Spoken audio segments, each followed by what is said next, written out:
bahaya terbesar dalam fikih adalah apa? Mengkaji fikih tidak dari ahlinya. Ya seorang lagi ya, mengkaji fikih tidak dari apa?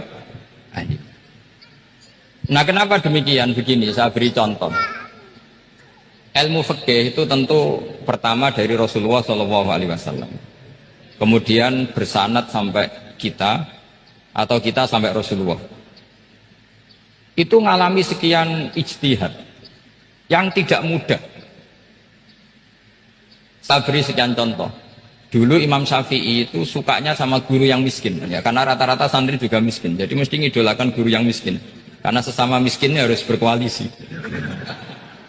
Tapi akhirnya gurunya Imam Syafi'i itu miskin sekali. Namanya Muslim bin Khalid Az-Zanji itu miskin, Sufyan As-Tsauri miskin, Sufyan bin Uyainah miskin. Setelah ngaji di Medina itu Imam Malik itu kaya. Pas itu Imam Malik sudah kaya. Setiap ketemu Imam Syafi'i dikasih uang. Sampai ketika Imam Malik itu bilang, kamu sudah alim, ilmu saya sudah habis, kamu ngaji sama yang lain. Sama siapa? Kata Imam Malik, orang yang sealim saya sudah meninggal, namanya Abu Hanifah. Tapi dia punya murid, namanya Muhammad bin Hasan Asy-Syaibani, kamu ke sana. Terus Imam Malik datang ke Baki. Dulu Baki itu pasar rental, ya Grab lah kita sekarang.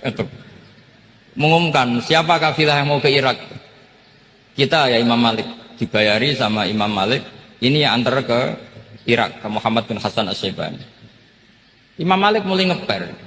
Guru saya yang miskin tidak pernah nyangoni, guru-guru saya yang kaya sering nyangoni. Mulai memasalahkan kiai miskin gitu, kira-kira seperti itu mulai masalah gitu. Setelah datang ke Irak di Muhammad bin Hasan Asy-Syaibani itu si Muhammad bin Hasan Asy-Syaibani itu kalau ngitung uang itu di meja tamu. Jadi punya emas lantaan, punya uang. Kira-kira kalau Indonesia punya rupiah, punya dolar, dihitung itu di ruang tamu. Kata Imam Syafi'i, saya dengan Imam Malik saja nggak serik, ini lebih kedonyan lagi kiai. Ngitung uang itu di ruang tamu. Terus akhirnya si Muhammad bin Hasan Asy-Syaibani ini ahlul usul, dia pakar usul. Kamu heran sama saya?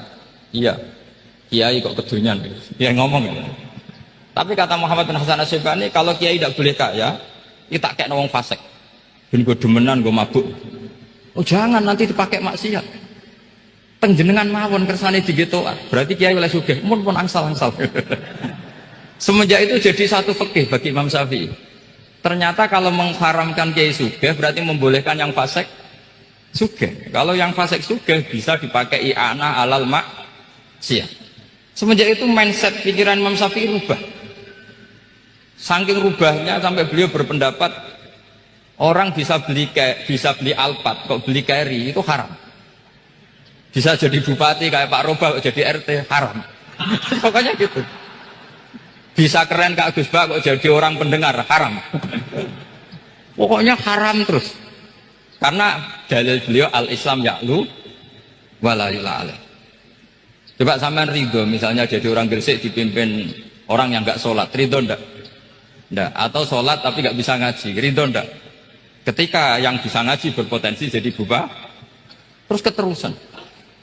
Karena Imam Syafi'i keterusan, ya umatnya keterusan. Akhirnya orang-orang Syafi'i itu politikus rata-rata. Ya, makanya sama jangan kaget sama Baruba. Kakak saya wakil bupati itu. Putranya Mbah Mun ada yang wakil apa? Gubernur. Dulu Gus Wahid ya menteri agama. Itu asal usul dari perubahan fikih, mindset, cara berpikir Imam Syafi'i. Jadi dulu itu fikih ditemukan itu jelimet, ada perdebatan. Itu tidak hanya pada level ulama, pada level Nabi pun ada perdebatan. Jadi jangan kira Nabi itu tidak debat, ya debat. Nabi itu asal seangkatan itu mesti debat, termasuk debat dengan malaikat.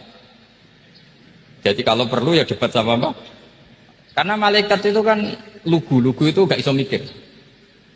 Karena kalau malaikat iso mikir bisa jadi rektor. Nanti kasihan Pak Salam itu. Malaikat gak boleh jadi rektor.